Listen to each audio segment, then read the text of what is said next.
Well, folks, it's time to kick it old school. So you can feel cool. Give it to me, baby. Baby.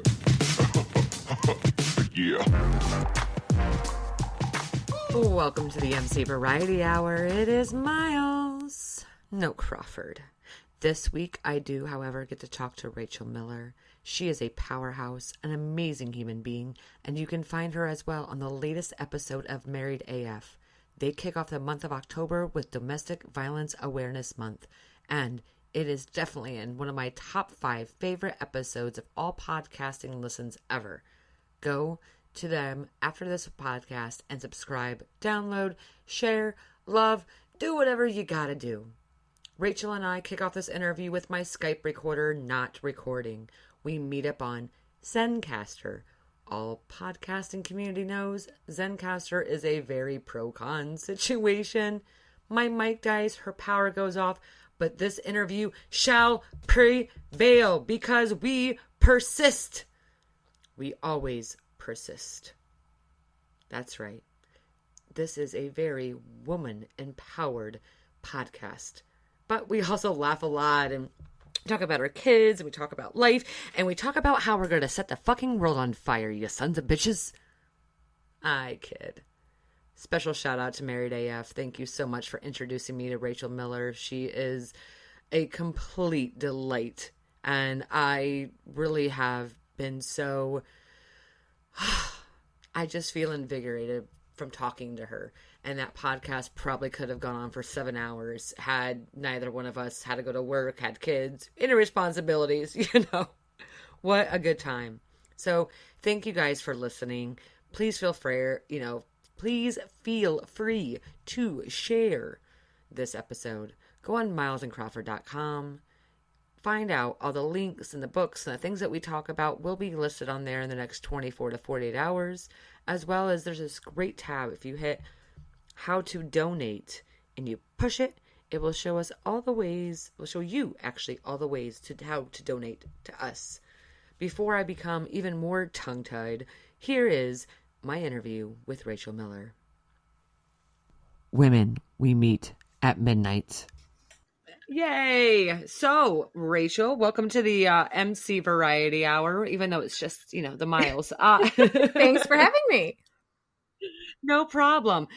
So why don't we start off and letting our listeners know, who are you? Who am I? That's such a broad question.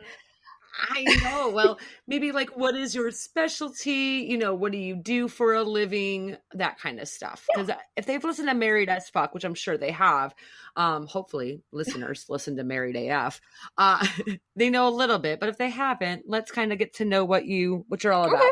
So I am a marriage and family therapist. I'm also a full-time PhD student, which makes my life a little crazy and lots of fun. I do a lot of work with couples and families. I have a particular affinity for teenagers. I do, because I historically have been involved in both adult sex education and I used to sell sex toys for a living. I do also address a lot of sexual issues in my practice with clients. Let's see, what else should you know about me?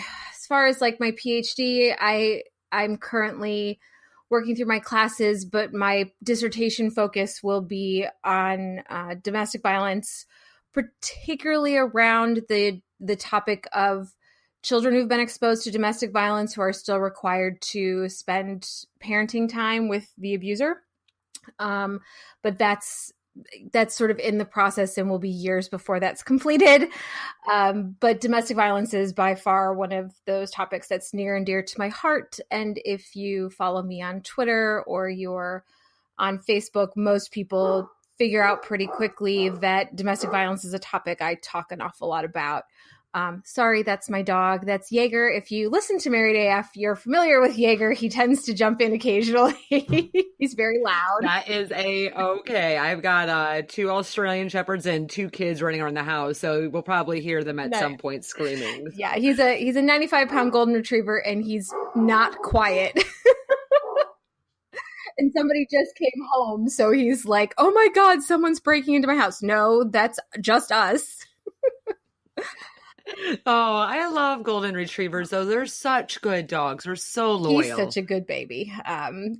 We adopted him about a year ago. He'd been abandoned, so he's got lots of issues, but we love him anyway.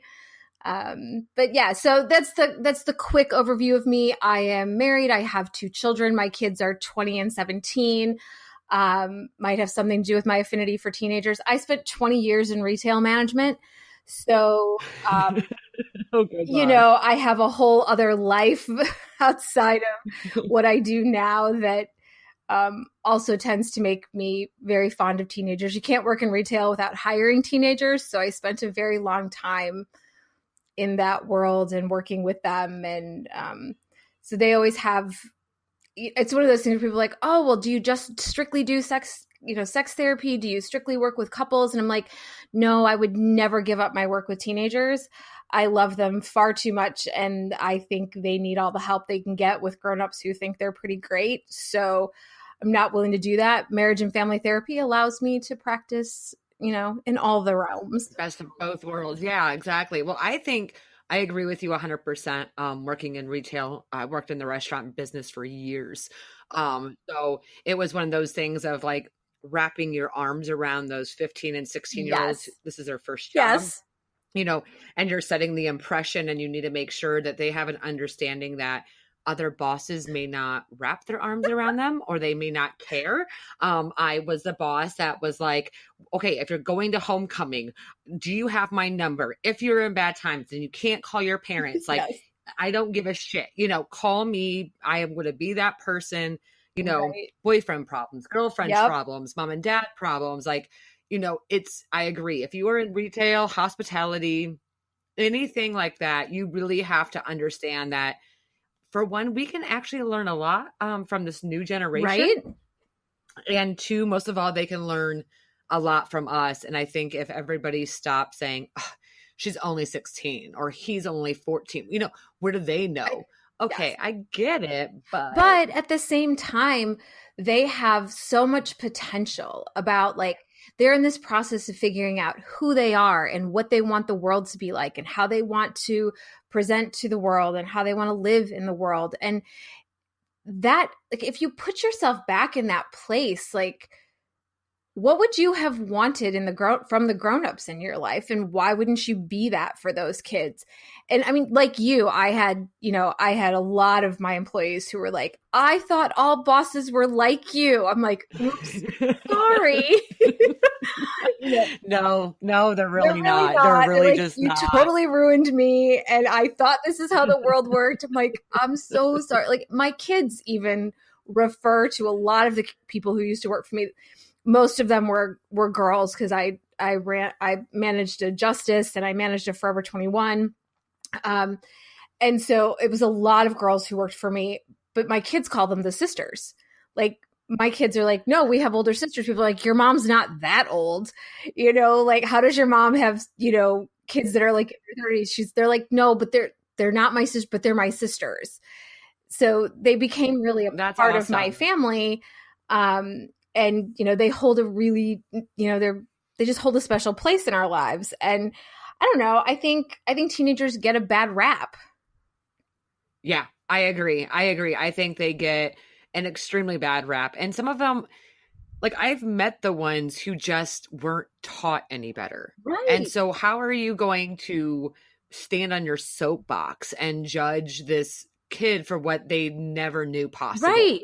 And they don't have a work ethic. Well, have they ever had a job? Like, what kind of family life do they have? Do they know about chores? Do they know about what cleaning really looks like? Because there is, it looks clean, and then there is, it's actually clean. Right. And if they have a mom who does it all for them, maybe they don't really understand what the expectation is. Or if they, have a pretty absentee parent, like, you just don't know. And you have this opportunity to be something for them that can change their worldview. Like, I don't know why you wouldn't do that. 100% absolutely agree. And I think that's, it's funny because you mentioned how, they always had a mom that could be doing everything for them. And the funny thing is that I mean, we really are walking into, Domestic Awareness Month. We're coming off of the Kavanaugh. Well, we're not coming off of it, but we're still into it, the shit. And I think that so many people, women right now in general, like as a mom, I get I can't believe you make your kids do all that work. And then I also am like, but I need to make sure though, at the same time that I don't, because I worked in restaurants. Their first jobs are going to probably be, oh, my phone's being dumb. Sorry. If they get their first job in restaurant or retail, I want them to have a work ethic so the manager doesn't have to work that hard because they may not be nice. Right. And, or if their mom has done everything, it's like, we're fucked, right? Like you do too much for your kids and you're an asshole who never taught your kid better. But if you don't do enough, then you're an asshole who didn't teach your kid enough. Right. And sometimes those things backfire. Like, so my daughter is 17 and for probably her freshman and sophomore year, I got a lot of pushback from her around, I don't understand why you don't do these things for me. I don't understand why you make me do these things for myself. And I said, look, my job is to help you function in the world without me. I need to know that you know how to do that and you can do that and you will do that. And she would get really upset with me. As she's, entered her junior year and now she's a senior and she's like, oh, I get it. Because I get really mad at people who don't know how to do shit for themselves. I'm like, right, now do you understand? And she's the kid who goes to work and gets a write-up for overstepping. Like, she's the kid who does too much. She's like, no, because if it's not done right, I don't want that to look bad on me, so I'll redo it even though it looks bad because I did somebody else's job. I'm like, oh, honey, I'm so sorry. Like, okay, you're not this does not mean you're responsible for everybody else, and having to sort of, gauge that kind of stuff. But it's hard. It's a balance. I think being a parent now is challenging. It's so challenging. And my two young ones are 11 and 9. Both of them are boys. I've got one who's starting to get the little white zits, right in that little crevice of your nose. But, there's no other real signs of puberty. And he went for his first doctor's visit, the first, that 12-year-old, like with a doctor, like makes you pull down your pants, check for hernia. I mean, the whole works. Oh, boy. And yeah. Oh, yeah.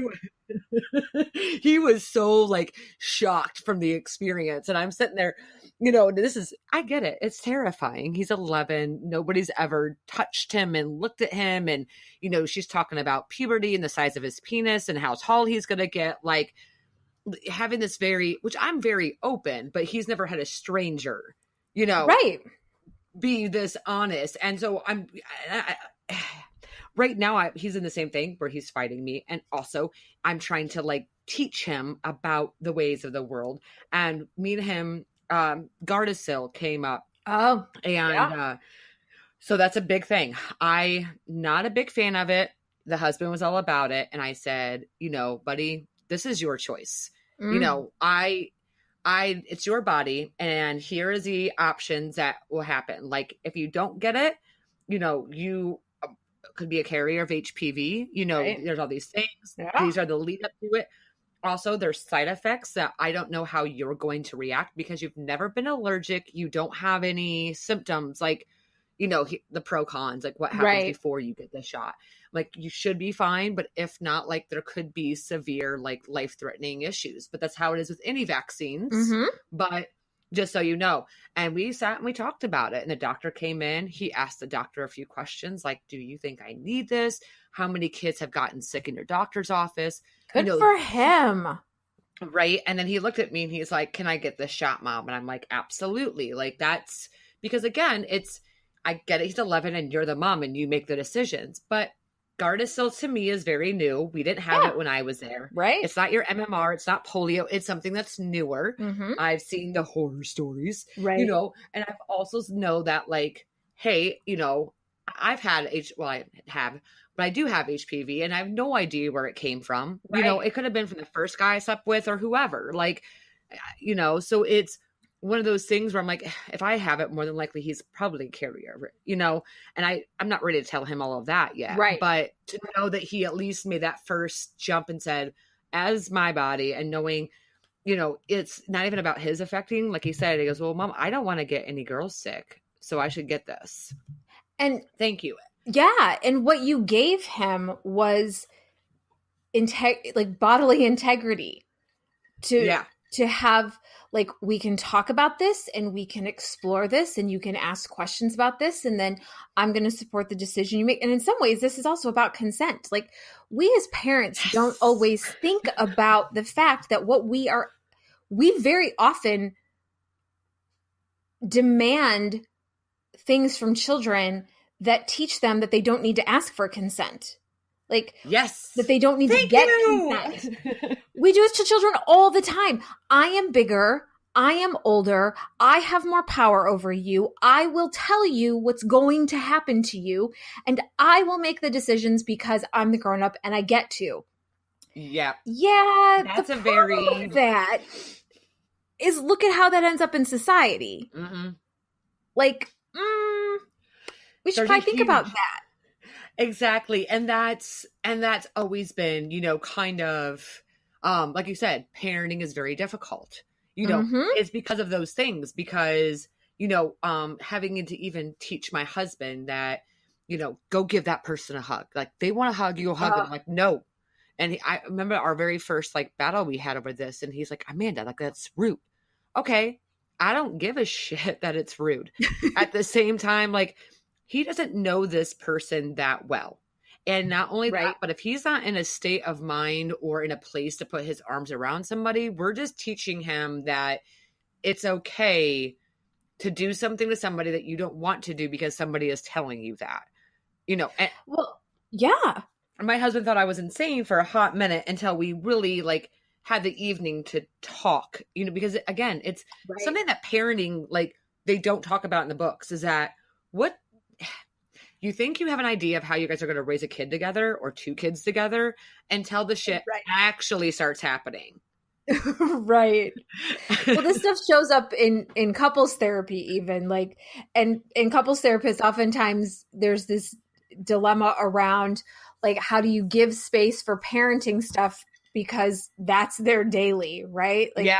And that stuff causes a lot of conflict in marriages. Yes. And people are like, no, that's sort of separate. That's familial. I'm only dealing with a couple. I've heard that a few times. And I'm like, but that is their life. That is their everyday.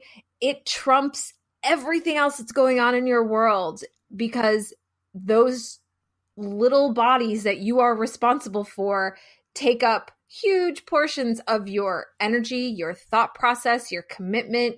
Like, and I think it also allows like people to see a part of themselves that they, or their partner most of all, that they never saw before. Because and you think you're going to do something some way, and then you have children and you're like, oh wait, no, I don't want to do that. Or you like, I'm never going to do that thing to my kids. And then you realize you sound just like your parents, and you're like, where the hell did that come from? Well, exactly. You know, and it's me and my husband, we've been together for like 15 years now, a ridiculous amount of time. And, you know, we were so much on the same page on so many things. And we really thought that, like, going into parenthood, because we weren't supposed to have kids. And, you know, I was one of those women, like, we were married 3 months. And the doctor's like, you've got like a 1% chance. Like, you're probably never going to have kids. Because I had because of HPV, gentlemen, again, this is why this stuff is important. I had some complications and a bunch of stuff that just wasn't going to be working anymore. And so when I got pregnant, I literally took 5 pregnancy tests, and I still went to the doctors and had them pull my blood, because I'm like, no. I got this all planned out now. Like, we've been married now for a year. We're not having kids. Like, here's our big plan. And then it was like, shit, we're having kids. We really need it. You know, he was raised Catholic. I was raised Christian. We're both kind of like, he's actually very atheist now. And I'm very like, I don't want to say that I don't believe on the in case it's real. But I don't really believe like I believe that there's not. We're just cosmos. I mean, yeah, you are. I agree, but like, I need to have hope, because if I think that there's nothing else, I'm gonna have like panic attacks every day. And so, and then it's again, though, now we have kids. How do we teach?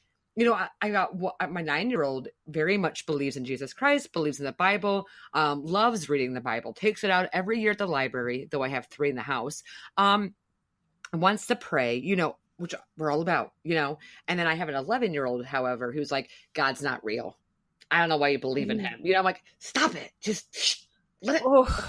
And right. And who tells you how to maneuver that stuff, by the way? Nobody. Like, and then me and him are battling because, you know, I don't know how to put it, you know, and then he puts it a way that might be to me, might sound too raw or too wrong or mean, or it's too much reality, you know, and then that's how those fights start in a relationship, because your kids are everything and you are in charge of them. And the rest of the world has to put up with them. And so that's an interesting way to put it. Yes. And if I believe this, and I thought for, you know, X amount of years, my husband believed this, and then parenting comes into play. And then you find out he doesn't believe everything I thought he would believe in. We're not a team. That's a rude awakening. Yeah. Huh? And then we're not a team anymore. And then I'm like, but we're a team because we're staying together for the kids. No, I love him. I do. I've never heard that before. Never in all my time have I ever heard that comment before. It's true, right? Like, there is a piece of this. You're like, wait, we're supposed to be sharing our values with our kids, but we don't share the same value. What the fuck are we supposed to do with that? Like, nobody told us how to maneuver that. We're supposed to, like, be a parental unit, and we're supposed to have each other's back. But sometimes I think he's full of shit. Like, no. I mean, and in my situation, my current husband is my kid's stepdad, and he is phenomenal about sort of deferring to me about, like, how do you want to handle this? And he offers different perspectives, but, you know, it does still sort of, at some point, as much as we partner up, at the end of the day, you get to make the final decision because they're biologically your children. But my ex-husband, like, there are times I have to look at my children and be like, so this thing your dad thinks is problematic for these reasons, and try not to sound like I hate your dad. Like, I just think he's wrong. Like, that's really hard. It's so hard because then as well, the kids take that perspective. So, last night, my 11-year-old was being a little mouthy shit, right? And gotta love him, but he was being mouthy little shit last night. And we're talking, and I'm like, this is what's going to happen. This is what kind of trouble you're in. Well, then I see him go run towards his father. I'm like, no. This is what I said. I said what go. And he goes, but fathers have more authority than mothers. Oh, child, this is not the time to be saying that to your mom.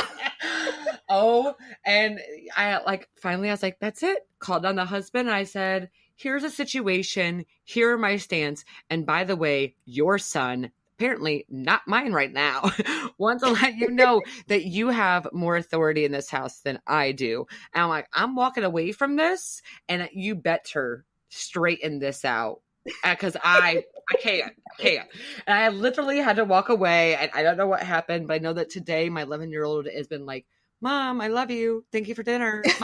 Mom, you're so great. Thank you. And I'm like, I don't know what your dad said, but you better fucking know, boy. Clearly it was the right thing. I'm in charge. No. Well,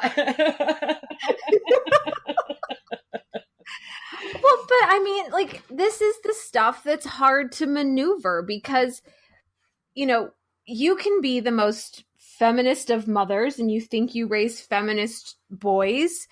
And look, I'm a huge proponent. Like, if you follow me at all on any social media, I've been featured in some articles on this topic. I've written about this topic. I talk about this topic. So you know what you're talking about. Well, the thing is I also joke that it's sort of my soapbox, right? Like, this is the thing I stand on all the time, is about how damaging our society, and which is patriarchal, and how damaging that is to not just women. It's also damaging to men. Like, we limit boys' ability to be fully human when we require them to like fit into the box of what we've decided it means to be a man. And you know, we tell little boys to toughen up, and we do this thing where we tell them like, you throw like a girl, or you know, pink is for girls, and we sort of make women, not consciously a lot of times, like I acknowledge there's a lot of men out there who are trying to fight some of this stuff, but society as a whole talks about like, you throw like a girl, you run like a girl, you cry like a girl, as if girls are somehow less than, and heaven forbid you be like a girl, except for the fact that little boys have really strong relationships with women in their life. Like, how freaking confusing is that for them? It's so confusing, and I 100% agree to that. And that's one of those things where, you know, I even, you know, my husband, who, you know, definitely has always he's trying always to take the right side, and sometimes he's wrong. Yep. But it's just how it works. But it's just how it happens. But there's been times where I've heard, you know, when he's messing around with the kids out back, you know, basketball, sports, or whatever else, and you know, the name calling that goes back and forth as with guys to quote unquote toughen them up. And I kind of look at him and I'm not trying to be an asshole. And I said, I know that not everything has to be politically correct. I'm not trying to take, you know, a son and father moment and turn it into politics. I said, but would you do me a favor? Because the more that we keep calling our kids pansies, or keep doing this, or talking about toughen it up and quit crying, I said, what's going to happen when they have real fucked up issues? You know, how are they going to feel? What's going to happen when life, because life is hard, by the way. God, it sucks. Right. Like, they're going to experience loss and grief and pain and, you know, all kinds of emotions throughout their life. But the only thing we've really allowed them to feel is, the only thing that's sort of allowed is to suck it up and maybe occasionally get to be angry and or stressed. Like, how does that help them? Right. How does that help them function in the world? I'm not so sure that it does.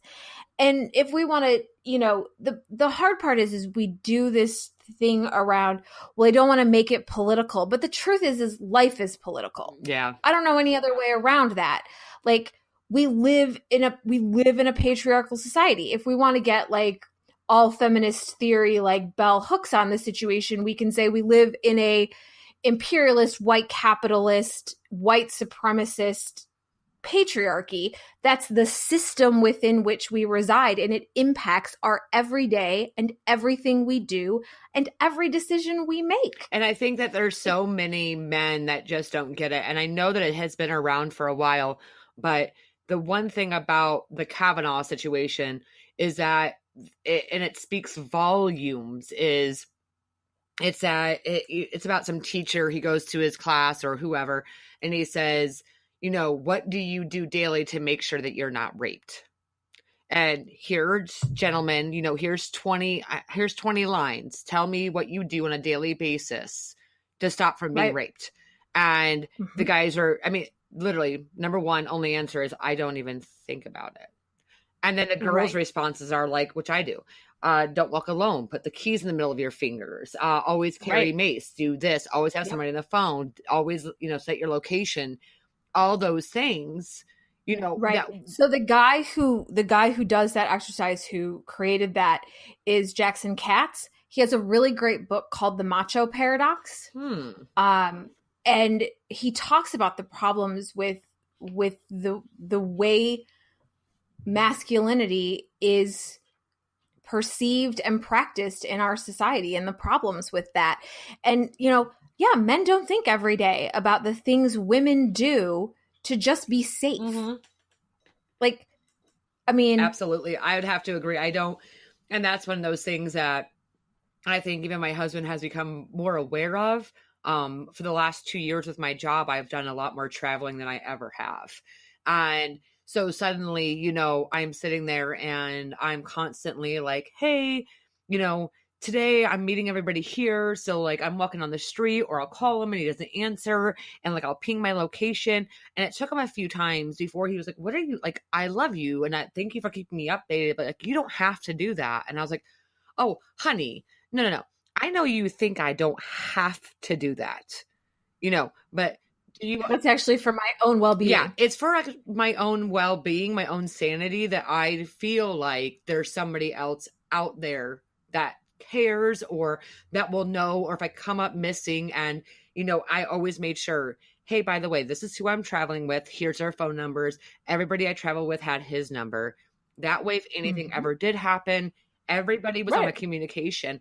And I remember one time it clicked where he's like, I don't think I would ever, he's like, I could go kayaking for like an entire weekend by myself, and I would never even think that, he's like, I would check in with you because I'm a good husband. He's like, but if, I would never worry about having to check in or to let somebody know where I'm at. I'm like, yeah, because seriously, walking down an alley can fucking kill you in a city. Like, that's just how that works. Right. You don't walk through the world the way we walk through the world. Yeah. Men are more dangerous to women than most medical issues, right? Yeah. Like, I agree to that 100%. And another thing, just kind of circle back when my son got his big physical, was explaining to him as well, like when he was like, Mom, this is so embarrassing. I said, you want to know what's embarrassing? I was like, my very first OBGYN appointment. Because, I'm like, you got to put your feet up in stirrups, your whole hoo-ha just right out there. Like they put these like metal clamps right up your vagina. They open you up and you got your doctor and nurses looking at your stuff. And he's like, I'm not sure if that's as embarrassing. And I said,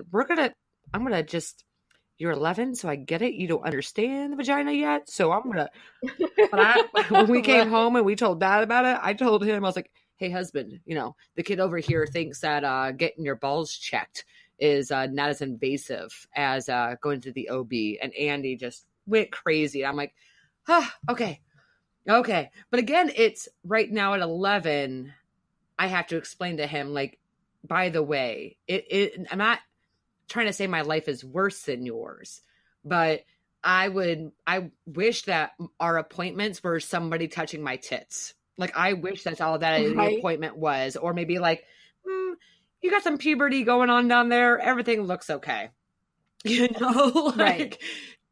Nobody's sticking stuff inside you, right? All kinds of shit that we have done that's super uncomfortable. And I think that even to that, but it sounds minute, but it's not.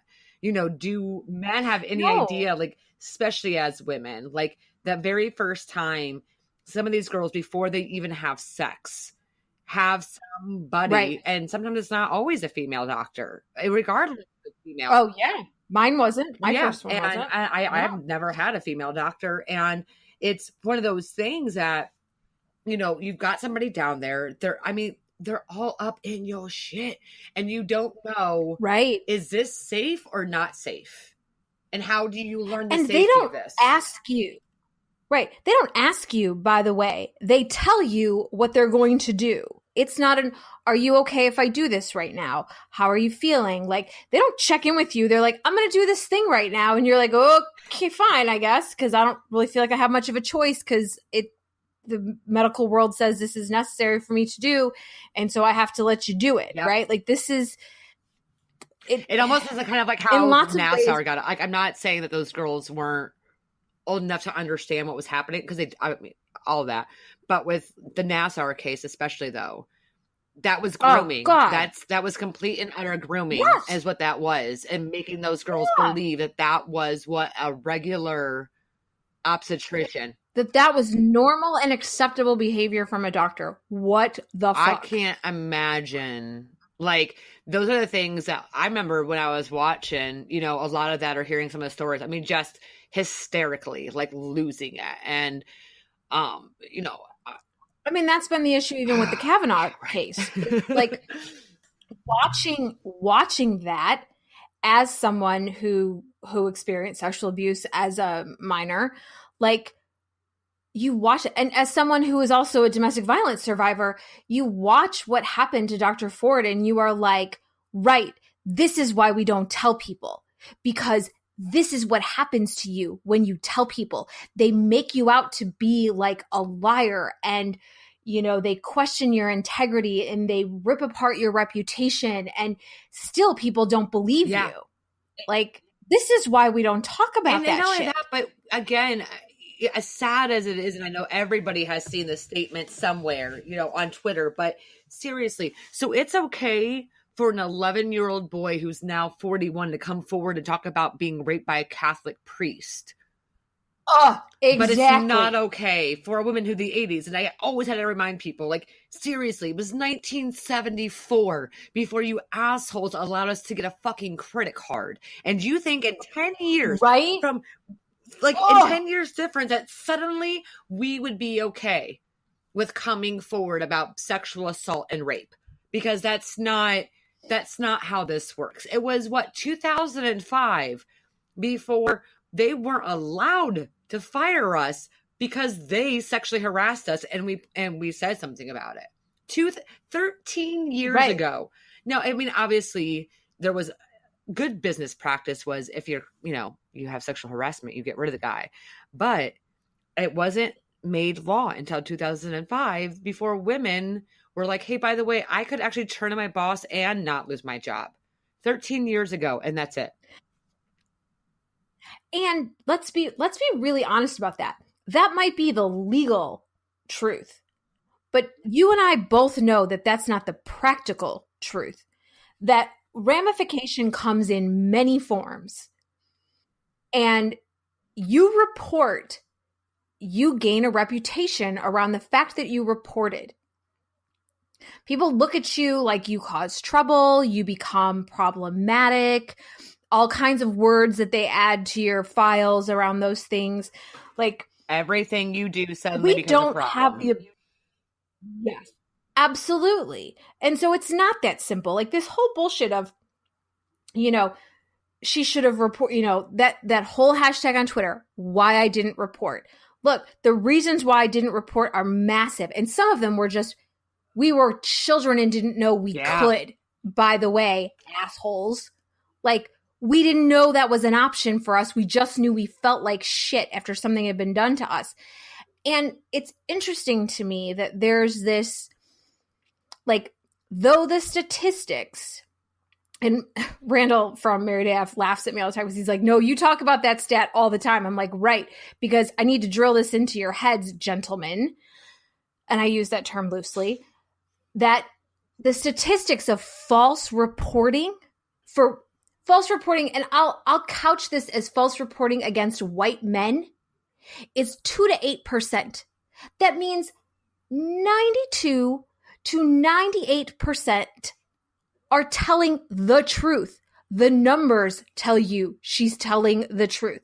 If we want to talk about false accusations, the higher number of false accusations are white women against black men, aka the Emmett Till situation. Like what happened to Emmett Till was a white woman false reporting. But she was false reporting to save her own freaking ass. And that actually happened here locally about 4 years ago. A white college girl falsely reported that 2 black football players raped her. And it's because she wanted one of them or whatever, and they turned her down. And then, of course, and that turned into another story about whether or not they were trying to cover up her voice by saying that she was lying and that she wasn't comfortable coming forward. And so she had to backtrack. And I said, and that's a problem, is because there are, sadly, women, some of them feel that it's okay that maybe I was raped, but I'm not going to tell you who the real rapist was. I'm not going to tell you what really happened. And I'm going to pinpoint it on somebody else because I was told I'm ruining. Like, the Emmett Till situation is upsetting as fuck. Like, well, that woman has now acknowledged as however old she is. I think she's pushing 80 or 90. She's like 90 now, I think, around that age. But nothing's going to happen to her. Nothing is going to happen to her, which is a serious problem. And here's the thing.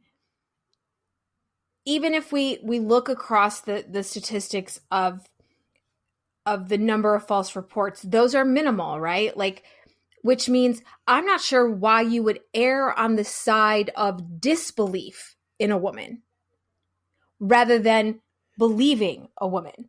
Like, is your pride so much more important, or your reputation so much more important than what happened to the women in your life?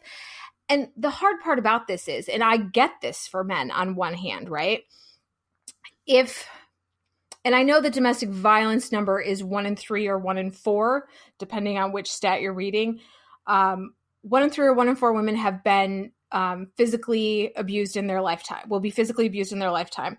I believe the sexual assault numbers are similar. What that means is, not only do you know victims, that means, gentlemen, every time you sit around and defend Brett Kavanaugh, there's a woman in your life who feels like she can no longer talk to you about what happened to her. If you defend a Brett Kavanaugh, you are sitting in a position where you're defending what is more than likely, and we're not talking small numbers here, right? Like, we're talking 92 to 98% likely. And I don't understand the thing that I challenge the men in my life around this pretty regularly, around this concept of, if you know a victim, it means you also know a perpetrator, right? Like, that means there are men you know in your life who need to be held accountable for their actions, and you don't want to do that. Women aren't always in a position to be able to hold those men accountable. You, gentlemen, in a position of privilege and power, have the ability to challenge them in ways that women don't, but men won't do that. And yes, I'm using it as a blanket term. I understand, quote unquote, not all men, right? I'm sorry. That doesn't work for me. It does not. Because you are either not all work, man. Like, no. And I am so tired of fighting the people who are like, well, I'm not. Bitch, okay, I get it that you're not that way. You say you are not. However, motherfucker, how are you showing me that you are not? Yes, because right now I can tell you, I can look through your Facebook friends, and you've got at least 10 of those motherfuckers on there. 10 of them that I know that either fucking beat one of my friends, molested, sexually, assaulted, and or put somebody in an extremely uncomfortable situation that was talked about and was known. Let's be real. All men know the men in their group who should not be left alone with the single women in their friend group. They all know who those men are. And that's fucked up. They all know who that is. Yes. Because, oh, wait, he's a nice guy. He's fun to have a beer with. I like to hang out with him. Or if we're talking about, like, if we're going to shift from, like, the sexual abusers to the domestic violence perpetrators, I don't know. They're probably, like, coaching soccer for your kids. They're probably, like, on the school board, but what happens in their home is a private thing. No, gentlemen, how is it for you to sit in a position where people who look like you are doing this, and in some ways you are also responsible for what they're doing? We like to do that to people of color all the time. One black guy commits a crime, we lump all black people into that category. Well, gentlemen, how about we do that with, like, white men too, rich white men in particular? Oh my God, I love you. So sorry, this is my soapbox if you can't tell. No, I love your soapbox, and I literally want to, like, put it on hold for 30 seconds so I can make myself one more cocktail, because this is so fucking great that it makes me so happy, and I get to have a happy and not shitty cocktail. Because earlier I'm like, what's my computer? I'm slamming it against the wall, and now I'm like, I love everything. I'm going to make myself another cocktail. I am cheersing her in my head because fuck yeah, you're so right. And it's the same thing about fucking welfare and all that shit. One person fucking used drugs and fucking had welfare. And suddenly everybody who's on welfare doesn't. But again, 1% of all people who are on welfare, 1%. Are using drugs, and that's why we should drug test everybody and spend millions of dollars. That's why we should spend millions of fucking dollars on that shit, right? Yes. All right, I'm gonna be BRB. And this is where my mic dies. I say I'm gonna be right back because I want to go make myself one more cocktail, and then I come back, and then my mic doesn't work for a few minutes. So, I get the mic back up and working, and we continue on the interview. Okay, we're good. Okay, good. I swear to God, I'll quit fucking off. Are we all reloaded on the alcohol situation? Yeah, so we are all good to go now. Good. All good. I don't Nice. like the bottle out here because I can't be trusted. And I've heard my recordings when I can't be trusted. Okay, so we're going to edit some stuff, but It's all good. yeah, so we are going to, if I have fucked up this editing, side note, mic problems, back to it. Men, hold your shit accountable. Rachel. Well, I think, look, most of the time, if we're being real about it, men aren't always held accountable, particularly not around violence towards women. Like that's not something they've been held accountable for. Because we gotta go back to the kitchen, get put in our place, right? Right.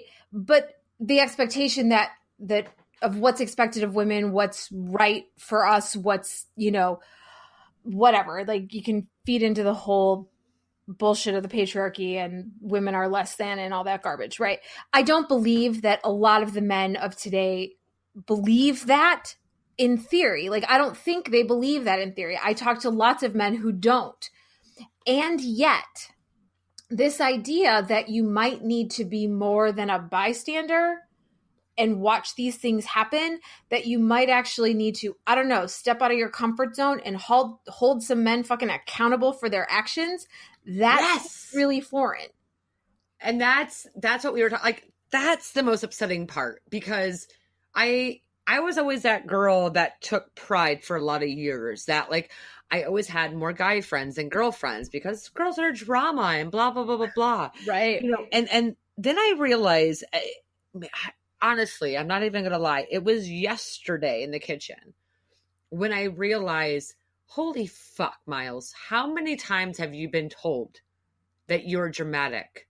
You're over emotional. Right. How you feel is like, it's right. I've always recognized it. I have fought for it. I have marched about it, but it really took me legit 35 years before I realized, wow, I have been so ingrained in my own teachings from friends, lovers, family members, even my own husband, unintentionally. Yes. That everything that I do somehow or another is kind of my fault. Right. Because I'm too much. Oh God, that one, right? And this idea that being passionate about something, taking a stand on something, not being quote unquote rational or logical or practical is somehow a negative and is less than. So emotions have been regulated to the female gender, right?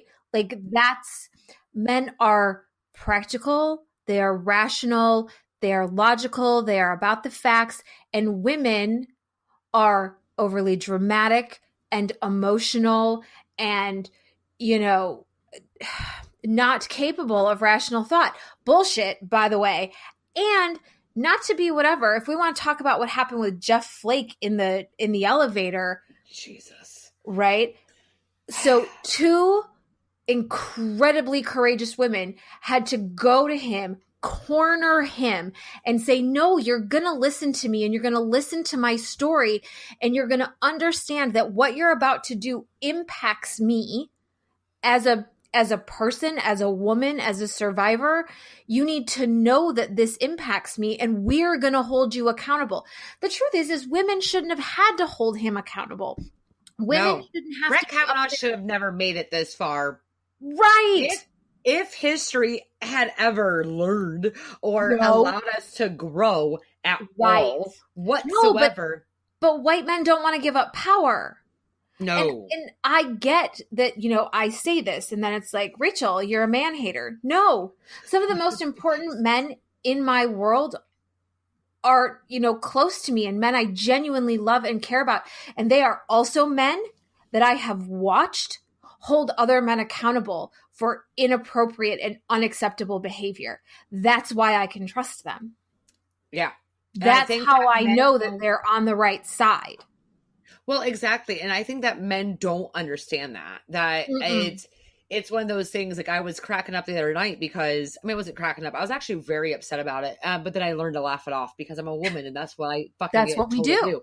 And, but one of my friends, gentleman friends, had made a comment about how Brett Kavanaugh was finally like getting put into his place. And this guy was, what did he comment? He commented, "Oh, I mean, just being against Kavanaugh doesn't get you laid, buddy." And then I replied, "Ha ha, well, sticking up for women's rights isn't exactly a down vote in our book." Right? Laughing face. That's what I said. That was all that I said. And seriously, 13 hours. This guy and then one of his friends jumped on Facebook, constant back and forth. Da, da, da, da, da. And by the way, if you were ever, why wouldn't you have talked? And you need to get you need to get balls. You need to hold yourself accountable for what happened to you. And blah, blah, blah, blah. And I'm like, buddy, like, dude, like, I literally made a laughing joke and you have turned this into a personal attack, you little fucking proud boy. But Like, let's talk about why. Here's the problem. The reason they had to get defensive is because you got too close to the truth. yeah. Oh my God. Men hate the truth. That's why we get fucking hit in the fucking face for it. Right. It's and look, I understand that this is not quote unquote all men. I hear that. But I'm also really tired of supposedly good men not getting in the mix and holding other men accountable. Right. Like, exactly. That's the issue is you're like, well, we're not all bad. Okay. It's like white people doing the whole, we're not all racist. Yeah, I get that. But what are you doing to break down the system to show that you understand that it's not set up fair in the first place? Like, you can't just be like, you can't be, if we think about, like, you can't just be, I'm not a racist. You actually have to be actually anti-racist. You have to understand that there's a system in place that functions around race, and it's a problem, and it disenfranchises an entire section of our population. The same thing goes around feminism, right? We need real feminist men who are willing to stand up and say, the system doesn't work. And you have to fight the system, and you have to stop enabling men who want to sit in positions of power and think that that entitles them to do whatever they want to women. Well, exactly. And that's what we've entitled men to do in general for years. And I think that, and trying to break that has been a really hard, and I think it's ridiculous how fundamentally they've been able to try to box in the millennial exennial groups. Right. Because at some point, for one, our voices are going to be the majority. Right. I too, like, I'm more, as much as I'm excited that our voices are going to be the majority, I'm super pumped about the kids we're having. And not because we're not going to have other kids who are going to, are there going to be kids who are still going to be racist fucks out there in 20 years from now? Probably. Are there still going to be some ass backwards fucks? Absolutely. Here's my thing. That's, I want to go back to not more so much that it's just a minority, but they don't make a stronghold in our government and our politics and the way that things are. I want to look at the Supreme Court, and I hope at some point we start making the right decisions. And I would love for that my son, maybe in his 30s and 40s, goes to the Supreme Court and says there are 3 women judges. We're holding on to Ruth. That's all we got. And she's 80 fucking 6. Like, fuck. I mean, we're like literally holding on to our chairs and saying, get through 2020. Right. We have Justice Kagan. To God. Yeah, we have Justice Kagan, we have Justice Sotomayor, and we have Ruth Bader Ginsburg, but we can't afford to lose any of them or we're fucked. Yeah, we're so fucked. But here's the thing. The point you bring up about our kids is super important, because think about the shifts in the way the younger generations are looking at things. The things that looked impossible to our generation. Like, I'm 43. the things that didn't seem feasible are feasible. Like I have a sister and she's married to a woman and my kids think that is perfectly normal. They don't think twice about it. I have a child who identifies as bisexual and doesn't think anything about having that conversation with someone. I have kids who are so beautiful. I'm sorry. Side note, beautiful rainbows and unicorns, and thank you. But go on. That makes it makes me so happy to hear, because I know that it's not just a few of us who are like, all of these things are now normal and that's okay. And everybody looking at us like, is that really normal? Like, I'm pretty sure that kids nowadays just get it. Like, they don't care. They have a different perspective on that. Even like my kid clients, I have transgender kid clients, I have bisexual kids, I have gay kid clients who are able to have those conversations with me. And I have straight kid clients who, I have all of the above, and they can talk about these things in ways that adults can't do. I'm inspired by those kids on the daily with their ability to get in touch with themselves and with their ability to allow others to be themselves in that authentic way that I don't know that our generation was ever able to do. Like, no, we were still expected. Go ahead. We were expected to comply to the social norms. That was the expectation of us. The only time that we got to quote unquote free ourselves, I'm 35, not exactly, but we're roughly in the same generation period. Yeah. But I feel like you either had to be like a complete outcast, however, to feel that and be a part of other outcasts, right, in order to make yourself feel like that's normal. Right. Because, it was the grunge era, the 90s, right. Yep. That really, we only had that for such a short period of time. Mm-hmm. We really, if you look at from like the Nirvana, Pearl Jam, Red Hot Chili Peppers, Soundgarden, Alice in Chains era, and Smashing Pumpkins, to like Britney Spears, NSYNC, 98 Degrees, and then from there that just fucking spewed shit music. Right. And I will say one stance. My theory has always been change the music and change the fucking like generation. We're fucked because we haven't changed the music since Britney Spears fucking put out Hit Me Baby One More Time. And since she came out, we have not had a real music revolution. No, it's been a lot of pop. It's a lot of it's pop. It's what's the word I'm looking for? It's that everything is overproduced, right? Yes. And that is what I could get on such a theory about this because it's such a passion of mine. Like, to me, Janis Joplin is my spirit animal. Like, I love her. I love what Janis was, because Janis wasn't pretty. Janis was not sexy. Janis was not like the fucking but God, was she a presence, right? Dude, but you didn't fuck with Janis Joplin. And she didn't was care. A presence everywhere. Yes. Her and Mama Cass. Like, those two walked along the streets, and it didn't matter that they were freckle-faced, not wearing bras, chubby, big, had cellulite, because people respected them. Well, but let's remember, though, that came at a cost. Yeah, it did.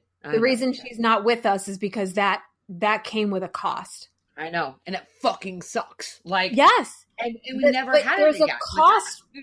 God. But let's be real. There's a cost when you don't stick to the system, right? Like, when you try to break out of the system and you try to no longer comply with that dominant narrative of what is expected of you, if you are no longer complacent and willing to do what is expected, quote unquote, there are costs to that. But I think this is probably more of a hope.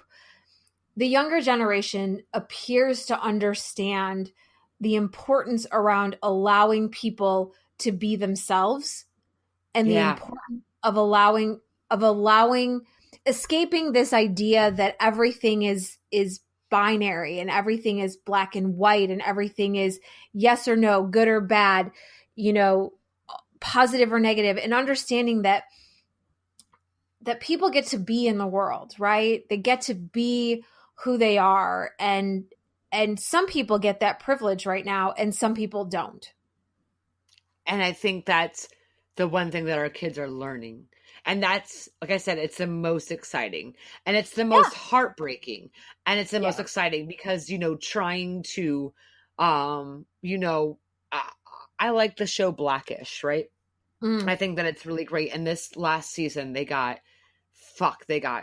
so gritty. And I really appreciated that ABC allowed this quote unquote family dynamic. In my opinion, Blackish is kind of the new age Cosby, right? And not how Cosby's a piece. I get that Cosby's a piece of shit and his name is bad. But what his show was to us in that growing years before we knew that Cosby was a gross human being, his show was here are two upstanding, Black, I think it opened it's up representation. Right. Blackish brought that. And then this year, I talked about Trump, and then there was a Trayvon Martin episode. The wife is she's losing her shit. I mean, she's doing great, but she's losing her shit. She's like, I'm marching for. She has buttons and scarves and hats. She's because she can't figure out, what's more important right now. But that's real, right? Right. It's this whole idea and emotional, and I'm sitting there and I'm bawling, right? I'm watching this episode and I'm crying, and my kids is looking at me and he's like, Mom, why are you so upset? I'm like, because of all of it. I'm so upset. I'm upset about everything. I'm upset that Trayvon never made a difference. I'm upset for fucking Sandy Hook. I'm upset about this. I'm upset about a million things, and I don't have enough time. And worst of all, I don't have enough money.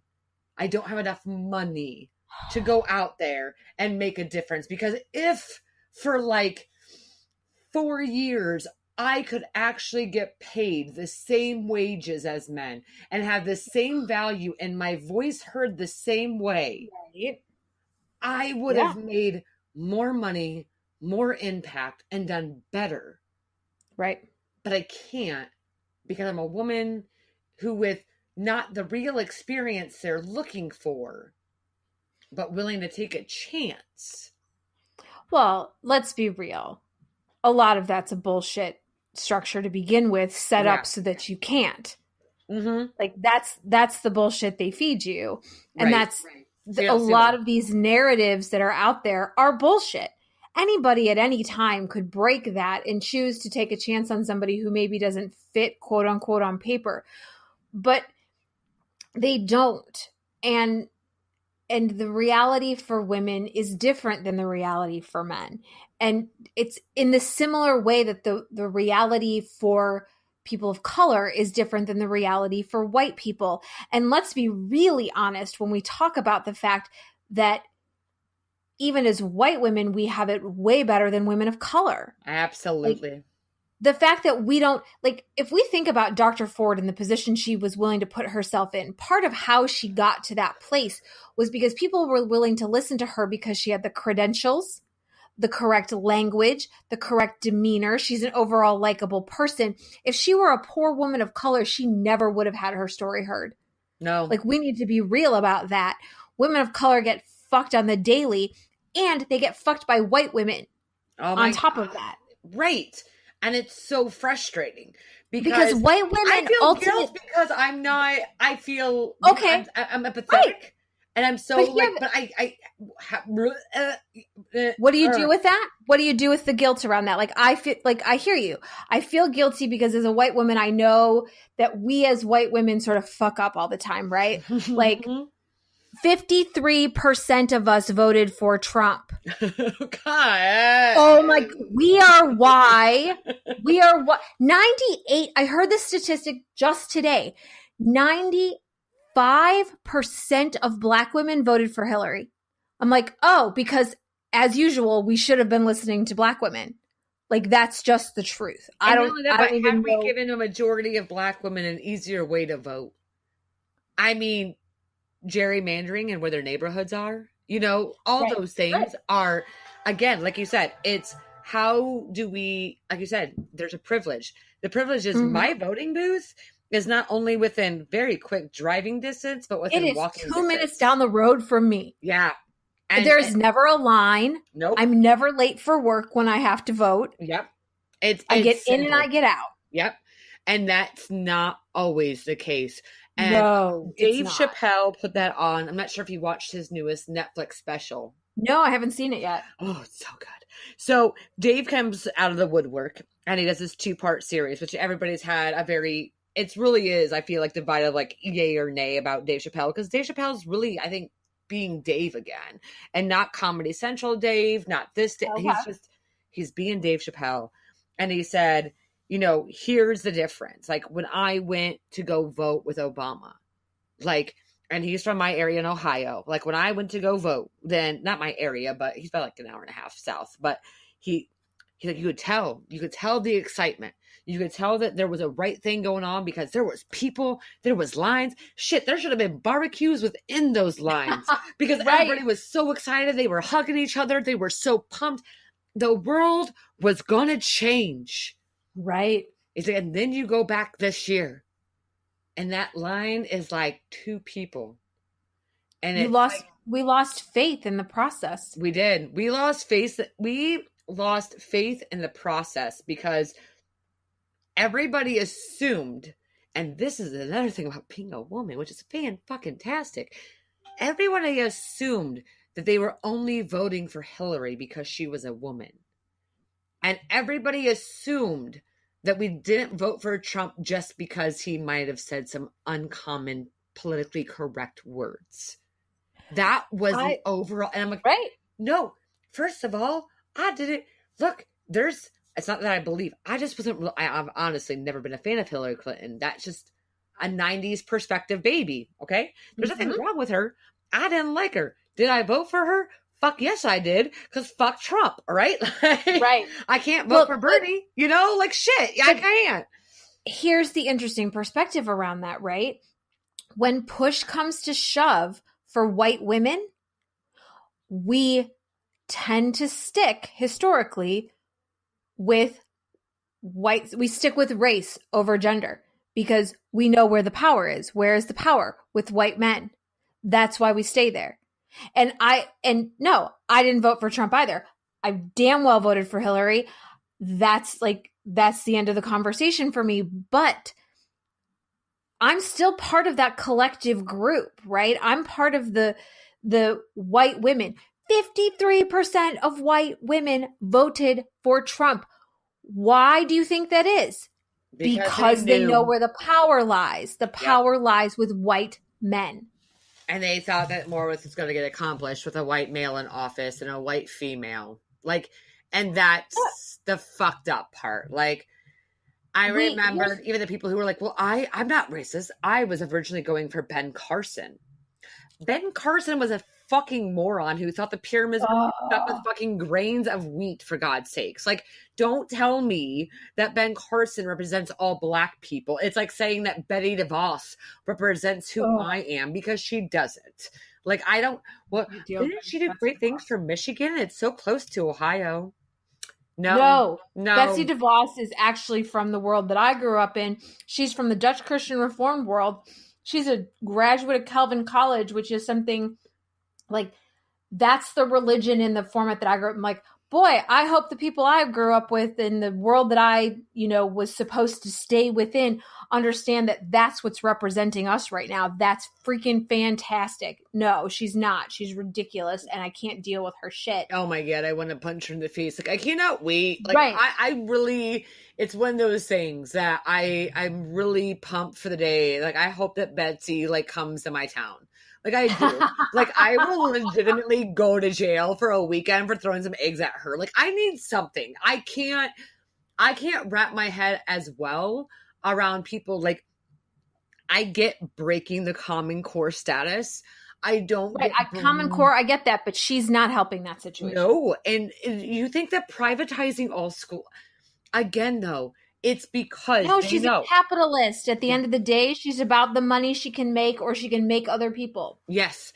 And the worst part is that, again, people don't understand is that all these things that from her to Trump to fucking Ben Carson to all the fucking dumbasses that he has on his bench, every single one of them is for one thing and one thing only, which Money. is white power, privilege, money. Yes. Like, you're absolutely right. There's no, it doesn't matter. You can go ahead and you can put, if it doesn't matter what kind of ethnicity you put up there, if they still speak your language, then you'll throw them up there. They'll play the game. Yeah. Because you pay them to believe the game. Look at Kanye West. We paid him to believe the game. To me, and I get it. I'm a white woman from Ohio. I have listeners. I get how wrong you could take my perspective, but here's my thing. It is the perspective of my ancestors and of my history and of the dialect and of the patriarchy that has made Kanye West who he is today. Well, because so much of that is, think about so if we want to talk about Kanye, right? Look, Kanye's himself, I get that, but I'm also well aware of the fact that you don't live in this country without internalizing some of the racism that you live in, right? Agreed. The same thing happens to women. One of the hardest things as a woman who is both a DV survivor and a sexual abuse survivor is other women who then judge you, right? Like, they look at you and they say, I've been through that experience and I chose to report and I think she's lying and I think you're like, no. Or how could you not expect what happened to you happened to you? I mean, obviously you were leading him on. Right. Stop being a tool of the patriarchy. But the truth is women we get recruited and rewarded to uphold the patriarchy. We do. It happens in the way we raise our children. It happens in the way we police each other around what's expected of us. We're part of the problem. Yes, I would love to blame this all on men, right? Like, that would be, sure, we can blame the patriarchy on men. It's male run, male formed, male dominated. I get that. And at the same time, a lot of us as women, as a group, we've bought into the patriarchy. We continue to raise our sons in ways that perpetuate the patriarchy. Like, we talk to our sons in ways that don't, we don't necessarily practice feminist parenting technique. We still just perpetuate the patriarchy. No, I completely agree to that. It really is. I mean, and that is something that I remember even telling my husband one day. It was like, it really wasn't that long ago, where when the kids were, asking me a simple question, I'm like, go ask your father and find out if he's okay with it. And I remember just like feeling like terrible. And I'm like, fuck. Like, it wasn't, and again, like I said, it's very, we have a good relationship and it's very, I feel like very like fair and equal. At the same time though, like you said, I've also been born into this idea where like, hey, sometimes I do just send them to their father because I don't want to fucking answer any more fucking questions ever. And then, but you've also been drinking the Kool-Aid your whole life. I have. And that's just it. Like, I think that so many women don't, and that's the problem that I have when I have like some of my girlfriends around who aren't, like, I have a girlfriend who I love and I hold dear to my heart, and she's amazing, but she also refuses like to watch. She has no like idea about a lot of things, but that's okay. Like, that is very much like, she likes her little womb. She's very strong. She helped me create the word momocracy. Yeah, I really like it. This is a momocracy. I don't care. Like, your voice does matter, but at the end of the day, I'm in charge. I can get behind that. I can totally get behind that.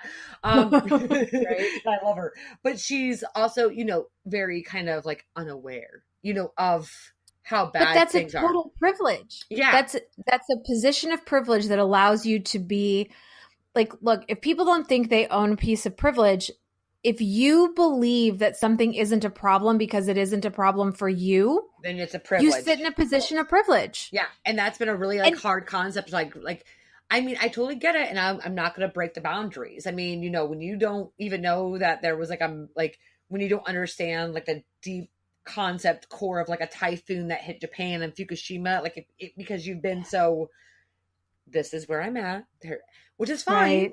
But at the same time, I'm like, all right, it's a whole nother, like our conversations are different. Yeah. You know, but when we're drinking and we're talking about like our past or like things that like bother us, I see so many similarities. And I'm like, why aren't you more enraged? And she's like, Oh, there's a good question. but she goes, because if I focused on my rage, all of my hate and anger and sadness and everything that's happened to me, and I focused in all the shit that has gone wrong, then all I'm teaching in my, she's got 2 girls and I've got 2 boys. That's, you know, it's very funny how this all worked out with, as we've been friends since our freshman year, all very like funny stuff. But how she's like, but if I fall into that, then I'm teaching my girls as well that like, I don't want them ever to be a victim. They will be, and it may happen to them. And I swear to God, the guy that ever comes across me that fucks with my daughter, I'm going to fuck his shit up. But as long as I sit here, my mamocracy, and I hold my fucking pedestal, and I have my fucking shit, and I have this, and I demand everything from every person in this house, from their father to my brother to every person, and she does. I'm not kidding you. Like, I have watched my husband, my kids, like the minute she raises her voice, everyone shuts the fuck up. The girl is 5 foot tall, and she's got a 6'4" brother, and he even is like, oh shit, she's real serious right now. Like, when she loses her shit, everybody's aware. And she goes, that's my power. I didn't have it then, and I have it now. And if I continue to show my power, then I have it. But if I keep falling in to how to fix everything else, she'll be like me. She's like, the world's ending, everybody hurts, I need to fix them. But instead, it takes, that's hard. That's a hard position to sit in. Yep. So you walk away from it, you create your small circle, and you say, I'm going to own this shit. And instead of being able to fix what I've got in front of me now, I'm going to be, and she agrees 100%. It's complete privilege. But I'm going to sit in this privilege, and I'm going to make it the most badass privilege that there ever is. So that my kids, with their now that they're spawned and they're in the real world, they're not going to give a shit. Gay, black, white, Mexican, pink, purple, Hispanic, Asian, whatever the course may be, that you are a woman and you are fierce and you are not, and you are supposed to be, you know, heard. Never let anybody silence you. And if I can teach them those things, then they'll teach their friends. And, you know, she understands the domino effect. Yeah, there is some of that. Without allowing like yourself to be, like me and you had talked about it earlier this week, like without being completely caved in by the anger and the anguish. Because I lose my shit. Like this whole, like the end of last week was really tough. It was really a tough week. I mean, and I don't know that a lot of people appreciate how rough that was to watch, to witness, to understand that you're watching even just your Facebook feed and your Twitter feed split 50-50 around she's a liar or believe women. God, and like that was so tough. Like and you look at people differently. Yeah. Right? I'm so like I'm almost like kind of like shaky from it because like you said, I'm getting ready to change jobs, right? And today my anxiety was really high because I already had to like turn in my notice to my boss and whatever else. And then, you know, the hubby checked in with me. He's like, hey, how are you doing? I'm like, I sent him the picture of the dog with, you know, the room on fire and said, everything's fine. Right. I know that well. Yes. And he was like, what's going on? I'm like, my anxiety since Friday has just been like so through the roof that, you know, like yesterday on Sunday, my day off, I got up at 7:00 in the morning and I didn't sit down till 11:00 at night, you know, like, because I didn't know what to do. I'm angry and there's nobody in this house. I mean, some of y'all are pissing me off, but like, not for real reasons. You're pissing me off because your shitty comments or like a wrong tone of voice, but you really are doing a good job. Y'all are really trying, but I don't care right now. Okay. Like right now I'm just angry. My poor husband, like bless his heart. He is the guy who is on his Facebook and like believe women. He is very much like, I mean, he lives with DV survivors. Like, this is a guy who gets it. He's on top of these things. But when I came home on Thursday night, he was asleep and I was livid at him. Like, how dare you go to sleep? What's wrong with you? How can you sleep right now? I can't. I was up till 2:00 in the morning. I woke up at 5 a.m. and I couldn't sleep anymore. And he slept till like 9:30. And I was angry about that. Yes. Like, I'm like, I don't understand how you're sleeping. And he's like, okay. I don't know. Like, what am I supposed to do? Ray, where'd you go? Shit. As you can tell, that is right where Rachel's power went out. And so we had a reboot, do all that fun jazz, and then come to the end part of this interview. Please continue to listen and enjoy. Start recording. Yeah, I can hear you. All right, good. Okay, sorry No about problem. that. Hey, listeners, now we've had a power outage. So this has been a fun interview between power outages and my mic fucking up, man. Right, like, so we just have, clearly we just must need a break in our conversation. The world is like, hey, by the way, you ladies, like, yeah, it's been going on for a while, but we're fucking angry. Like, you guys don't understand that the Brett Kavanaugh has really brought up an immense amount of like anger because Yeah, I talked to friends about this today. Like, we're really angry and we don't really know where to go with it or what to do with it. And it's impacting lots of things. And I saw something on Facebook where it was like, you know, I'm sort of surprised women haven't like burned things down. And the response was, it's early yet. Or the one where it's like, and I'm like, hey, I found this great liquid makeup, blah, blah, blah. By the way, at midnight, we riot. And I'm like, yes, because this is how things were done. The only reason we have the 19th Amendment, women's right to vote, is because we taught it in cookbooks. Like, I don't think that people understand how angry, and because as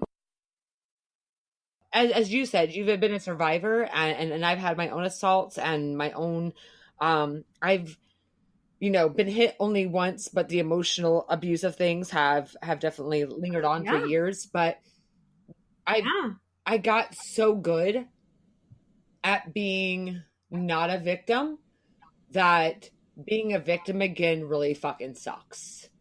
Like, there's so many people who don't know. Okay, so explain to me what you mean by that. I'm not sure I understand. Explain to me what you mean by that. Okay, so you get, for me, myself, like, there's these things that I might be a victim of happening to me, but the way that I've compartmentalized it is that, like, you're a victim, but you're not I'm not living in it. You're not stuck there? I'm not stuck there.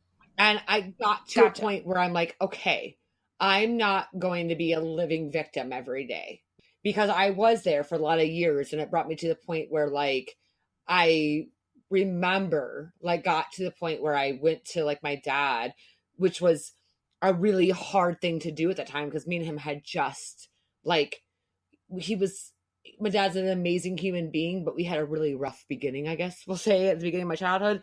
And so I went to him, and I remember being like 18 years old, and, and being like, fucking, like, give me a gun or, like, send me away. Like, I'm fucked. Like, I'm so fucked right now. Like, I don't even know what to do with this. So, like, I either need to, like, go away into, like, an asylum, or I need to kill myself. Those are my only two options, which those weren't my only two options. I came to find out. But that's what you feel like in those moments. And I worked so hard to make sure that I would never, I worked really hard, and I still work, every day to, like, not be that person who, like, lives in that shit. So I'm like, I'm not a living victim anymore. Like, I'm a living person who is a survivor. Right. Yeah, there's a shift from that mentality of these things happen to me to these things happened to me, and I'm choosing to be different moving forward. Exactly. And so then the Brett, I honestly think it really did start with Bill Cosby. It really did. That was like a moment where everybody really started to realize that the dad figure, because for me, like, I had Bill Cosby, like Full House, Cheers. You know, you had all these like weird, Mhm. like dads in TV universe. The TV dad, TV yeah. dads. You know, you had, there were so many different representations of them. And even though I'm a white woman, Bill Cosby for me was kind of like, yeah, because he's beating the norm of like the white rich dad who, like, even in like Home Alone, like what kind of fucking dad lives like and makes that kind of money that lives in like Macaulay called like that house, McAllister house was like insanely huge, right? And Bill Cosby's house, I know it sounds so stupid, but like, but Bill Cosby was like, yeah, like there's good representation. And I come from a very, very, very white town. Like it's like 98% Mhm. white and very Republican as well. So I loved Bill Cosby. I loved what he represented. I loved how all of his kids represented it. I loved A Different World. I still watch A Different World. I think it's a great show. Yep. And Yeah. I loved what it brought to us because you know, it's kind of like a Family Matters. You know, that same Mm-hmm. black cop dad, you know, and blue collared family black, you know, and that was still doing the right things. And those were all those things that we grew up with. And so when you come into like this being where like, I'm not going to be a victim and I'm not going to be these things. And here's all this television I've watched and here's all these dads that I've concluded to. And then all these things that like you kind of built yourself into because you had to find you had to find a cocoon, things that made you feel safe, you know. And what makes you feel safe is these dumb like little sitcoms. And then here's the one sitcom that like made you feel safe for a lot of years of your childhood. And that main character is a fucking sexual predator. Right. And then it fucks everything up. And then Larry Nassar comes out. And then now all these gymnasts who you love and adore and have admired are coming forward, which fuck yeah for them. But shit, all those years that you almost feel guilt because you wanted them to get the gold. You wanted them to be the next, you know, Olympus. And in order to do that, they had to go through what they went through with Larry. And there's that self-guilt. And then you're like, okay, I'm going to wrap my head around it. Plus, by the way, politics, school shootings, bah, bah, bah, bah, bah. And then Kavanaugh comes along. And then I think, like, he's a straw. Like, that's it. We're fucking done. Like, you want to hear the survivor stories? Fine. Like, and then you have to wonder, are you really ready to tell your story again? Right. There is some of that. And there is some of the, like, do I have to re-traumatize myself? Just to prove a point to a fucking white guy, usually, to let him know that, by the way, you've been friends with a survivor, you fucking asshole. Like, you're a fuck twat. Like, fuck, man. Like, you pretend like you don't know people that this has happened to, and you, like, so even my husband tonight sends me a text that he had stopped to grab some dinner, and so he was waiting to, you know, pick it up. So he's sitting at the bar, and, you know, and guys are talking about like when men were men and like blah blah blah, and I'm just like, I don't know that I should sit in public anytime soon because I'm not a violent person. I'm so anti-violence that it's really even hard for me to watch shows where violence exists. Like, it's one of the best portrayals of domestic violence in film that I've seen was Big Little Lies, but there were lots of problems even with that show. But like, my husband had to watch it first to see if he thought that I could get through it because I can't watch those things. I'm like, but I'm sort of in a place right now where I might throat punch somebody. Because I can't really listen to some guy talk about how, oh, well, you know, it was okay 35 years ago and now it's not okay. Fuck you. Fuck you. It wasn't okay 35 years ago. The thing is it's really not okay now because now he's going to be put in a position of power where he gets to dictate the laws of this land for decades. Like, no, it was never okay, but now it's more than not okay. It's even more not okay because I'm from Ohio. Like, Brock Turner's from Ohio. What happened Fucking Brock was in Ohio, like, and how women treat Ohio. Everything that Ohio ever was stood on Brock Turner, and nobody, like, there's so many people who don't understand what that said to women. Like, do you understand that this is why in college, when this happened to me, I never said anything? Like, Right. Because Brock Turner's potential was more important than a woman's life. And then those people who get away with that shit become Supreme Court justices to allow the Brock Turners to go home on fucking parole. Like, Did you see that? Did you see that? It was either a tweet or like something somebody created where it says, the Brock Turners of the world become the Brett Kavanaughs of the world who create the laws for the Brock Turners of the world. This is the problem.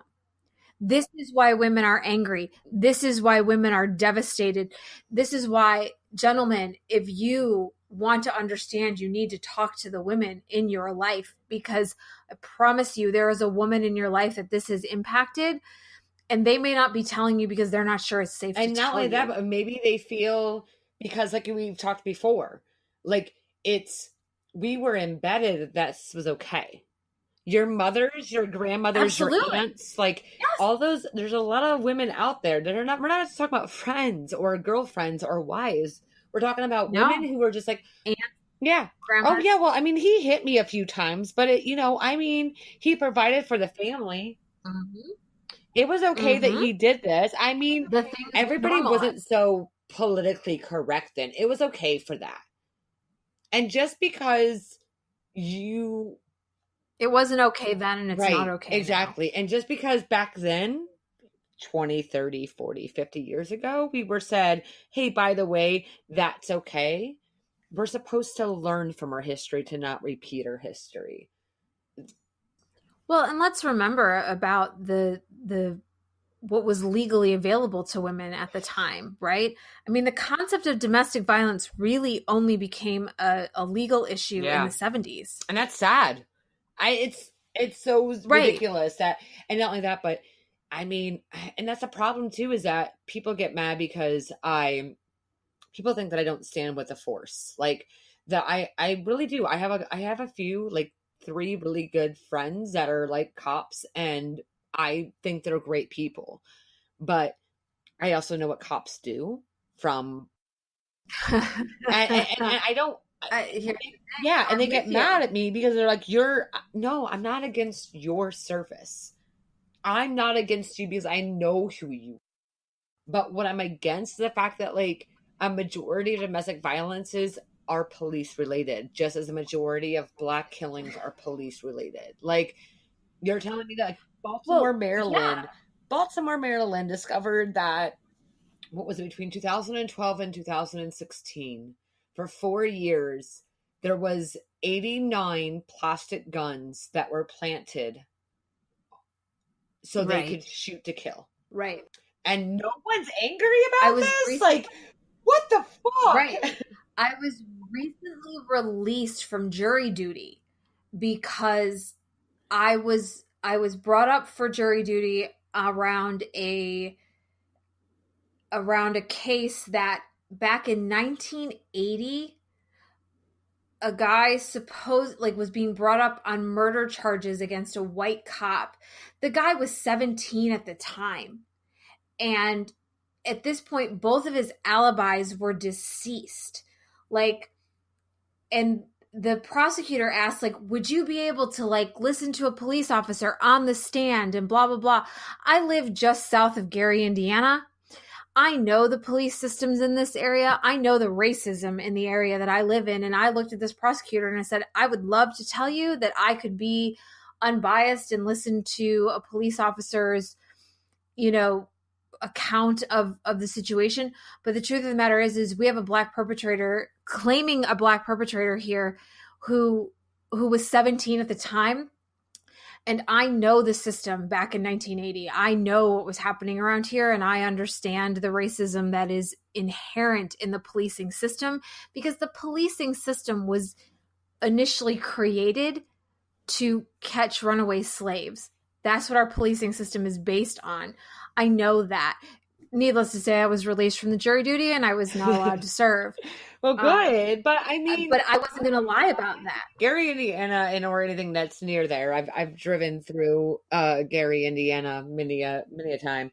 But you know the town, don't you? Yes. And I live right outside of Chicago, and I work downtown, and people make assumptions about what happens in Chicago because you hear Chicago, particularly the South Side, on the news all the time. I drive through the South Side almost every day because I'm trying to avoid the major traffic things that happen in our city.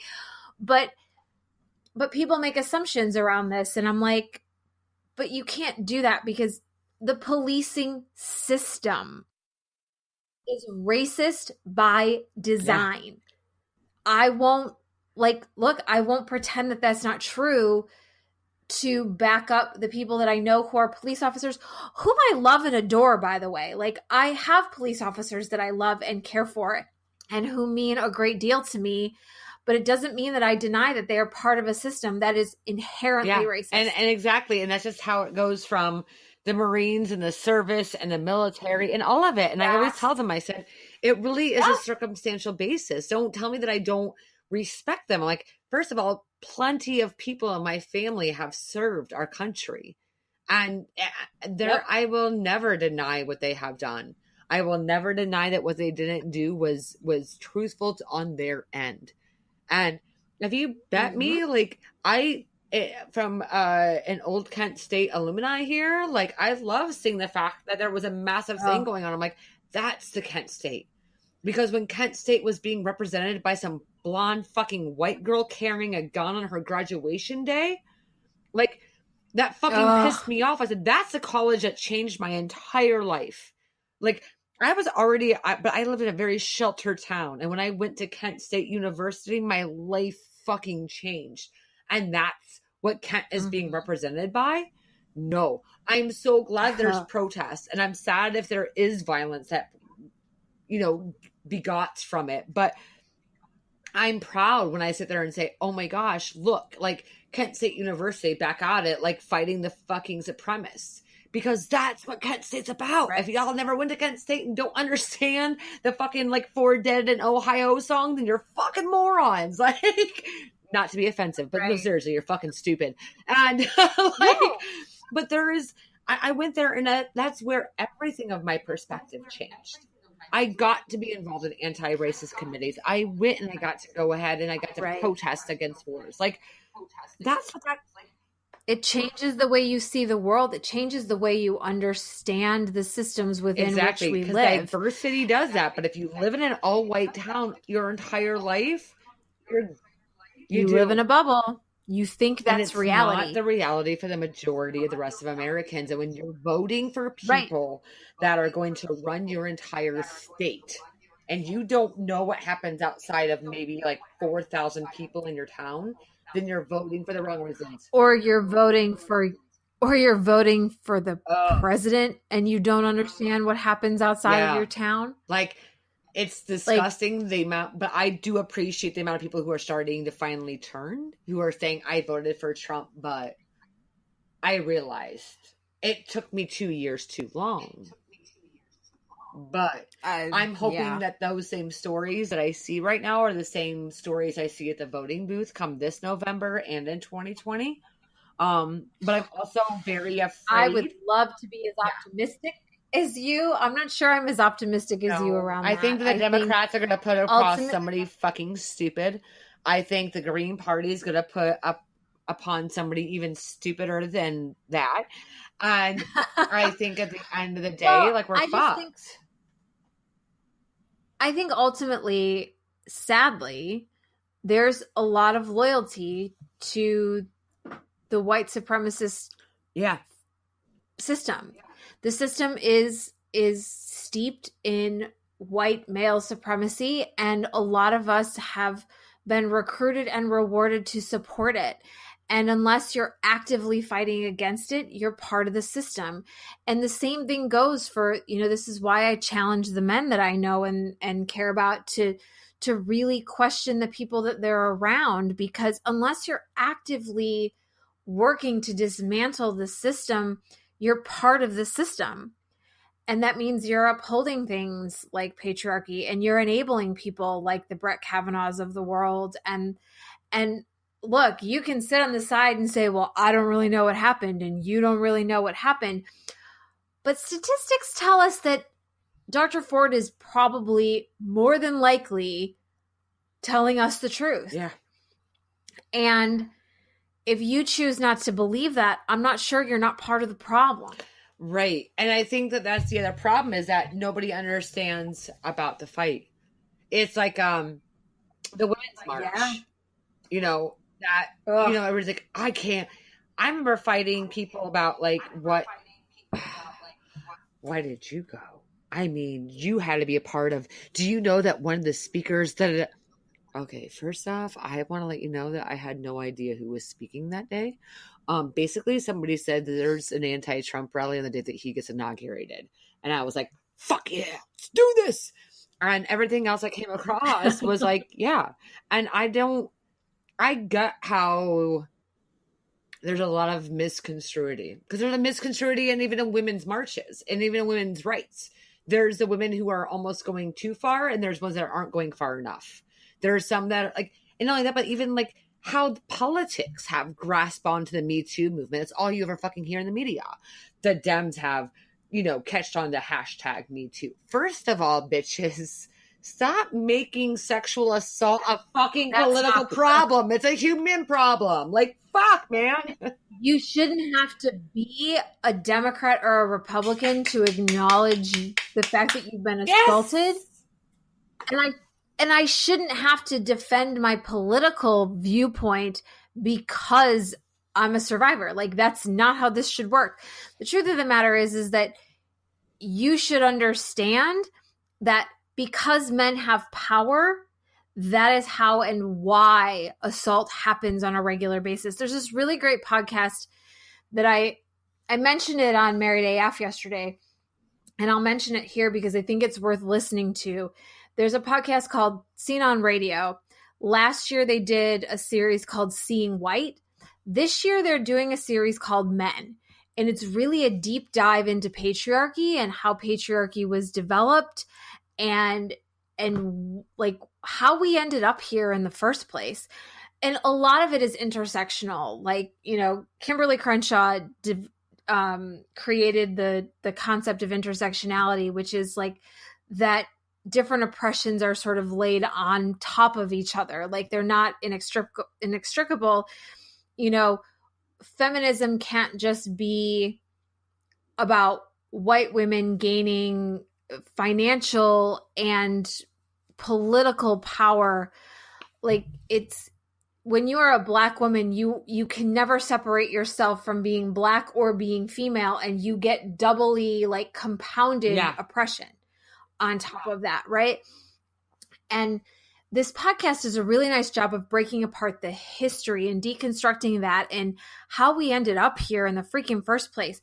If you really want to understand, like, if you love the women in your life, if you value the women who have contributed to your existence, gentlemen, I strongly urge you to go listen to that podcast and understand how you ended up in this position of privilege and power, because the things that happen to women, and we're so often, it's collateral damage that's just dismissed, and understand that it hurts men too. Yeah. Like, it's not just women that it damages. Like, it puts you in a box as much as it puts us in a box. And if you want to be able to live a full human existence, you need to fight this too. We're not just fighting this for ourselves, by the way. Wait. We're a bunch of selfish bitches who want to much shop and like wear pink all day and like Sarah White. Oh my God. Like, yes. We are it up, baby.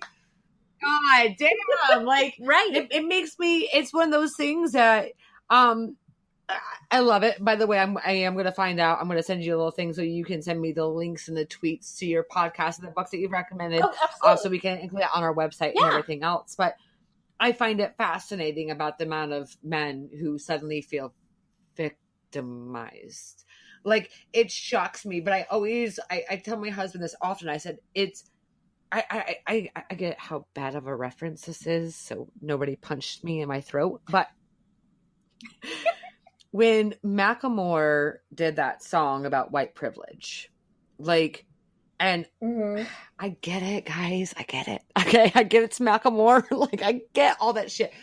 But the 6-minute or 8-minute version of that song is really, though, like, it's just as impact. Like, it really makes you step back to some degree to make you think, like, fuck, it's really hard to fight sometimes as a white person and as a white female for other females and females of color, because you can't fight for them in the way that you want to, because you can't step in their shoes. There's no way. There's no way for me to do that. And however, I will do my best to do so. And as much as I will feel that, like, the same reasons that, like, I remember getting the dirty eye in a lot of conversations about how it was not okay for me to let my kids watch Childish Gambino's This Is America video. And I said, it's a fucking beautiful video. It's a beautiful song. I remember like literally being like, what the fuck are you thinking, Miles? And I said, my kids 4 times a year have to figure out if they can hide in a cabinet or not for a school shooter. And you guys are upset that my kid is watching about how a black guy represents how Black America is, even though he is about as white as fucking the goddamn moon up there, okay? Like, my kid is not going to ever understand what Childish Gambino is really talking about because he's white. But my kid also has black friends and Hispanic friends and Asian friends and friends in general. And their life is going to be different. And if he goes over to their house, their food is going to be different. Their lives are going to be different. And when my kids watched that video and they asked me questions, and I said, if you're going to watch, I remember when I caught them watching it, I didn't know they were watching the video. And then I caught them one day and I said, what are you doing there, buddy? You know? And they're like, we're trying to figure out what's going on in this video. And so I sat there. And I said, like, we hear there's a lot that's going on that we don't get. So then I start talking to them. And it was my 11-year-old, and God love him, even though he's a little dick sometimes. But he was like, he was the one that stopped and said, Mom, why is the gun getting put on a piece of blanket?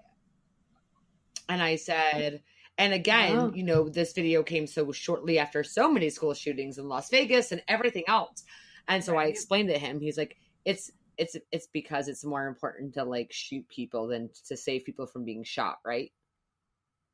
So if my 11-year-old can gather that concept, and he didn't gather that just from Childish Gambino. He gathered it from 2 parents and news and just everyday talk, like conversation that's happening amongst him and his friends. I've heard his friends talk, like, as I'm a creepy parent, I like to listen in.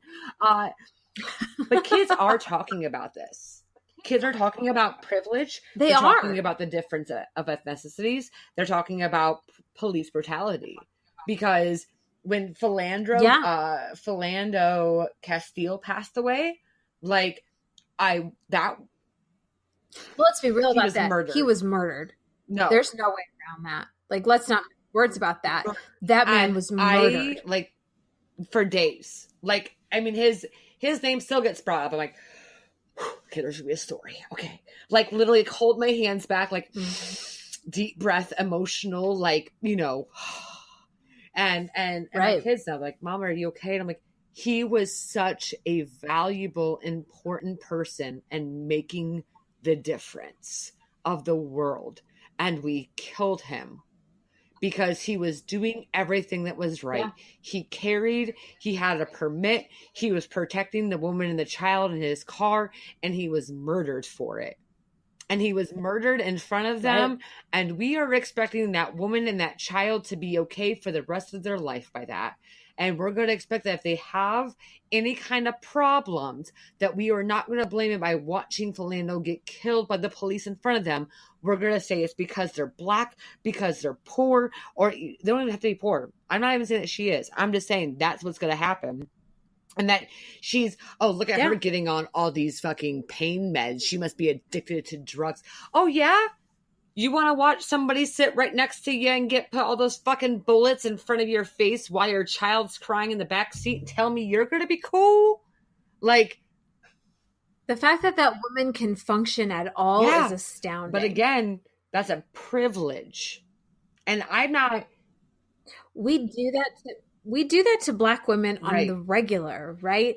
Like, we expect them to just, suck it up and move forward and pretend like they aren't daily required to function through trauma that we can't even imagine. Because that will allow them they have to protect their children. Fall into a barricade of a barrage of a bullshit of like, well, guess what? Now you're just like every other Black woman that's out there. And I'm like, but do you guys understand that every meme that's out there about women is because of white women? We're the ones that created all of that fucking shitty shit. Right. How many Black women are let me talk to a manager? Because there's a million white women who are the memes of let me talk to a manager and barbecue Betty and that whole basic white bitch, permanent Patty and like exactly. Seriously. And we are there because we created that ourselves, because we did that. And at the same time, like there's also been a majority of us who have also had the privilege of being able to have that, and we're not being portrayed as trash. We're just being portrayed as somebody who wants to talk to a manager. We're not being portrayed as poor.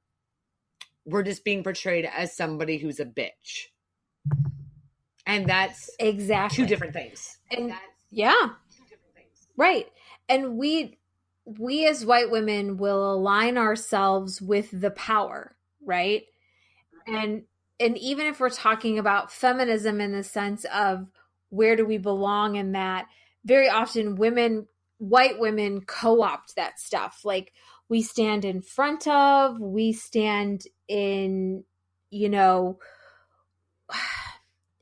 we take over, we jump in and play the white savior. When Black women have been doing this work for generations, like they've never been able to separate civil rights from women's rights. And they've had to do this work a lot of times in spite of us.